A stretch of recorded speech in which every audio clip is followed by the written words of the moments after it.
As a human being who resides within the land of ketchup chips and Tim Hortons, I would firstly like to apologize on behalf of Canada for G-Saviour. Canada is known as a peaceful country, but in reality, we don't attack with conventional warfare tactics. Instead, we make shit like this, and export it to destroy the lives of the youth from other parts of the world. So anyway, this is G-Saviour. In the year 1999, someone over at Sunrise decided, you know what the world truly needs? A live-action Gundam movie. But instead of putting some actual talent behind this thing, let's hand it over to some random-ass Canadian production studio called Polestar, whose only other credit, which came after G-Saviour, might I add, is something called Hobbs End.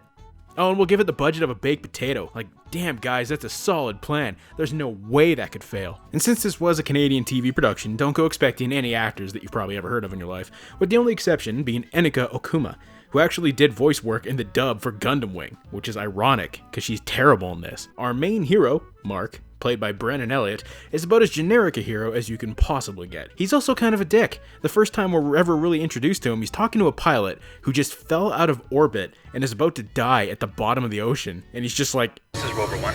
Oh, thank God. Stand by for my coordinates. Yeah, hold on.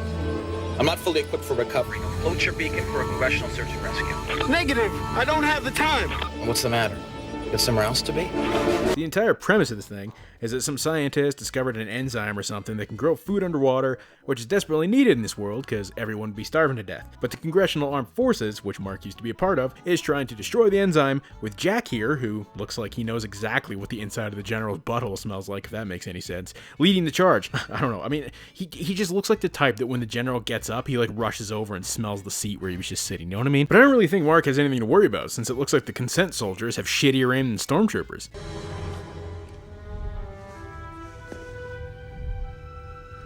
Back off, Jack.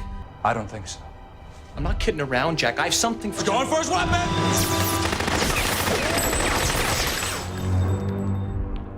What the hell was that, Jack? And unlike all the animes, the characters in this are trash, and the script is just as bad, to the point that the writing here is about on par with the kind of stuff you would see in an episode of the Power Rangers. On an abandoned space station. We rigged it to survive re-entry. You rigged it. Then what'd you do? Rubber rabbits for good luck?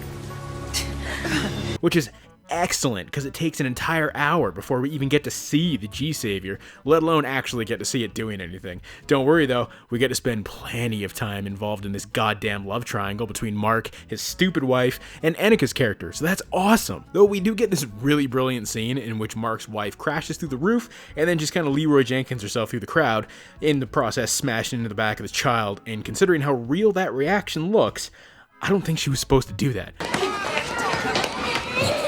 But the director was just like, leave it in, this is art. I agree, man, I laughed.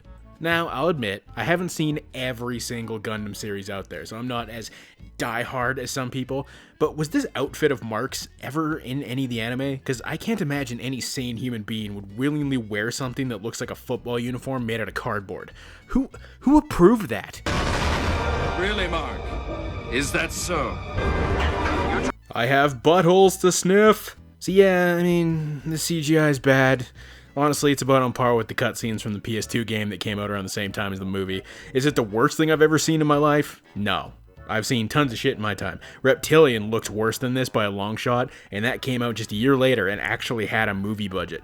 But, I mean, damn it if it ain't janky as all hell. The buttery smooth animation from the anime series, you are not gonna find it here. And it's really a damn shame too, because the designs of the mechs, they're not half bad at all. But the fact that it's wasted on this is just tragic. When Netflix announced that they were working on a Gundam movie, a lot of people had, well, it was the internet. They had heated opinions, to put it lightly. Netflix also gave us Death Note, so it's understandable. But either they didn't know G-Saviour was a thing, or like many of us, just tried to repress it from our memories as best we could. And you know what the thing about G-Saviour is that it's not even like so bad it's good. It's just bad. Like, it's mediocre. It's not even like one of those fun bad kind of movies where you can actually get some enjoyment out of it. It's just so painfully dull. Like, watching paint dry on a roof would be funner than this. However, I think I need to remind you that Jordan Vogt-Roberts is directing the Gundam movie. He brought us Kong Skull Island, and is also at the helm of the upcoming Metal Gear Solid movie. So if anyone has a chance at taking this franchise into the realm of live action in a way that isn't,